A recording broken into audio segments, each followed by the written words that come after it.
ہم کس قدر غافل ہیں، ہماری غفلت کا حال کیا ہے۔ ہم سب نے اللہ کے محبوب کا، اللہ کا کلمہ پڑھا ہے، لا الہ الا اللہ محمد الرسول اللہ صلی اللہ علیہ وسلم، ہم سب نے پڑھا ہے، دین اسلام میں داخل ہوئے ہیں، لیکن ایک لمحے کے لیے بس دعوت فکر دینے لگا ہوں، ایک لمحے کے لیے بس سوچے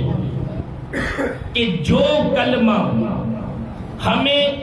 اپنے گھر سے اٹھا کر مسجد تک نہیں لے کے آتا، وہ کلمہ کل مجھے اور آپ کو جنت میں کیسے لے کے جائے گا۔ جو کلمہ ہمیں اپنے گھر سے اٹھا کر مسجد تک نہیں لے کے آتا، وہ کلمہ کل ہمیں قیامت کے دن جنت میں کیسے لے کے جائے گا۔ ہم نے تو کلمہ پڑھا ہے، سارے مومن ہیں، لیکن ہم میں کمی کس چیز کی ہے؟ اعمال حسنہ، اعمال صالحہ کی۔ بندہ مومن وہ ہے جو کلمہ پڑھتا ہے، پھر اس کے تقاضوں کو بھی پورا کرتا ہے، اور اس کے تقاضے کیا ہیں؟ یعنی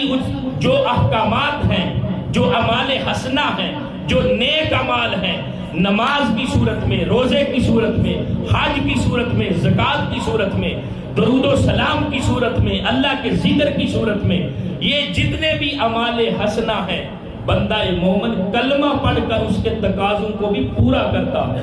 یعنی جو نیک اعمال ہیں ان کو بھی اپناتا ہے۔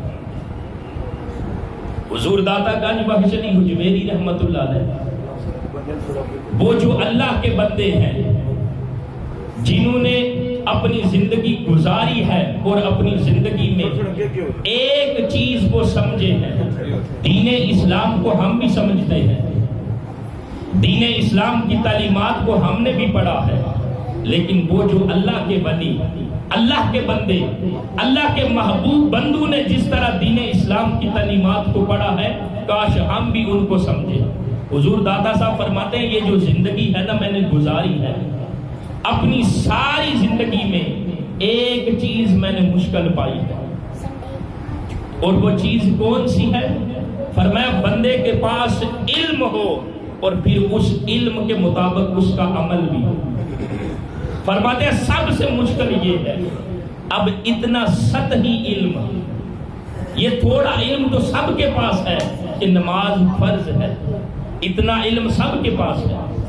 نماز ہر ایک کو تقریباً یاد بھی ہے، سارا کچھ ہے، لیکن 5 وقت اللہ کی بارگاہ میں جھکنے کے لیے فرصت نہیں،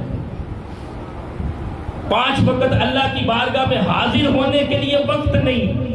تو بندہ مومن وہ ہے جو اس دنیا کی زندگی میں ہر روز 5 وقت اللہ کی بارگاہ میں اپنی جبین نیاز کو جھکاتا، وہ اپنی دنیا کی زندگی کو غفلت میں نہیں گزارتا۔